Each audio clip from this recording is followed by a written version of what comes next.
مساء الخير، مساء العافية عليكم. شلونكم يا طيبين؟ إن شاء الله بخير وصحة وعافية. وأشكر كل من تابع وشاهد وعلق بالقناة، إنه تشجيع هذا من عندكم إلي. أشكركم جزيل الشكر يا طيبين. اليوم حبايب جبت لكم طريقتي بشوي الدجاج على الطباخ، يعني بالطاوة. طريقة هماتين كلش سهلة وسريعة، ونفس الوقت هي أهم شي إن تكون صحية وما تفرق عن شوي الفرن. ابقوا يعني حبايب وشوفوا تابعوا الطريقة. واعذروني حبايب على هذا الصوت، لان هو تعرفون بأي وقت احنا اذا نمنتج الفيديو هم الباعة المتجولين الله يكون بعونهم بهالحر هذا، وطالعين يعني الصبح او الظهر او العصر، يعني هي الدنيا حارة، شو وقت ما تجوها حارة، يعني شو وقت يطلعون خطية. الله يكون بعونهم ان شاء الله. هنا حبايب رشيت لها الملح، هاي الدجاجة مالتنا، والفلفل الاسود. طبعا اني ما اكلها بيومها. هنا الكركم والكمون نتبلها نخليها ثاني يوم يلا يعني نستعملها. وهنا كليل الجبل وقليل من رشة الملح. وهنا هذا الزنجبيل الطازج، هسه اخذ لي منه قطعة واثرمها او اقصصها على شكل مكعبات واخليها وياه. البهارات حبايبي هي كمون وكليل الجبل والبابريكا الباردة والكركم والملح وقليل قلت لكم من الزنجبيل. هنا اتبلها واخليها ليلة كاملة، او ثاني يوم اني استعملها او اطبخها. يعني بيوم حبايب ما يعني اطبخها ابدا.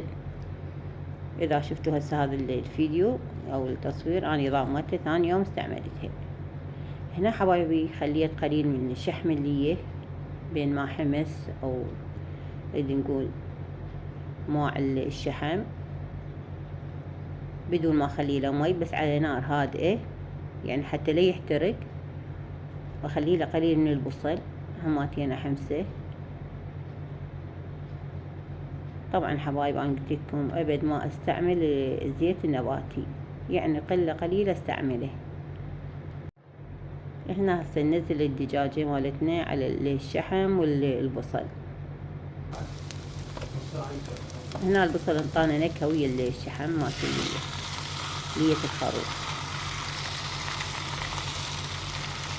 هسه اخلطها واخليها تقريبا ربع ساعة، اول 5 دقايق على نار عالية وبعدين انصيها، يعني تقريبا تبقى ربع ساعة على النار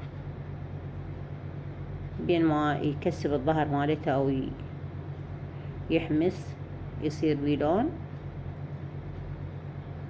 هنا هسه اجي اقلبها، وهنا اني لازم الموبايل وايد بيها جاي اقلب الدجاجة، وخفت من الطاوة راح تحرقني.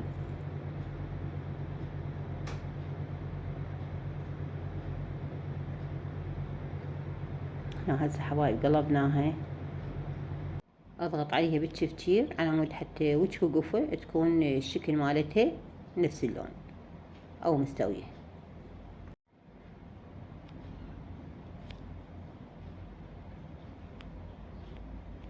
هنا حبايب ماكو فرق قلتلكم بين الشوي مالت الطباخ، يعني الفرن، والشوي على الطباخ. هسه يا حبايب بدت شلون بدي نقول تستوي، لان بدت تنفصل العظم عن اللحم مالتها. وهماتين ارجع اطبقها تقريبا ربع ساعة، وارجع اخلي عليها البصل.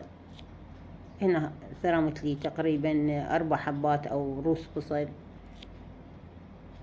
ونزلتها على الدجاج. على مود حبايبي لما نريد شي نقول الدجاجة مالتنا تيبس، لان هاي البصل هماتين راح شلون ينزل المي مالت البصل او ينطينا هماتين نكهة حتى من ريتها تيبس. وارجع اخليلها ورق الزبدة. هنا حبايب ورق الزبدة انا بللته مي على مود يساعد على شلون نقول التبخر او تبخير على الدجاجة على مود ما تيبس. وهنا حبايب هسه راح نحضر دبس الرمان وقليل من المي. ما كان عندي عصير ليمون، كان خليت عصير ليمون ودبس الرمان وخليته على الدجاج انه هماتين تعطينا نكهة وطعم طيب. هنا هسه رادوا اكثر، يعني اكثر كمية دبس الرمان انه يردونها حامضة اكثر. طبعا هي اليوم بلا معجون بلا خضروات، بس الدجاج والبصل وبشحم اللية. شوفوا حبايب شلون بدأ يتفتت اللحم مالتها، يعني بدأت تستوي. وهنا قلت لكم تقريبا اخذ الوقت مالتها ساعتين الا، بس هي على النار يعني على الطباخ مو بالفرن. وهسه هنا خليت دبس الرمان. طبعا هي عينكم وميزانكم تشوفونها اذا مستوية، يعني مرات نار عالية مرات نار ناصية، اكو طباخ، يعني قلت لكم عينكم ميزانكم.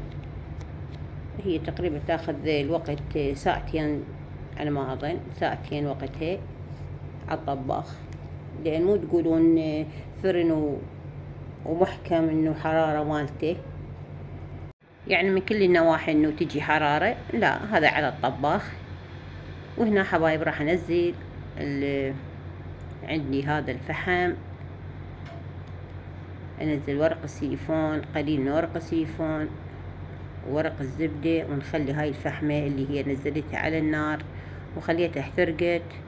وراح انزل عليها قليل من الشحم اللي هو شحم الخروف، اللي راح تنطيني نكهة كلش طيبة على الدجاج، يعني عبالك تقول شوي مال مطاعم.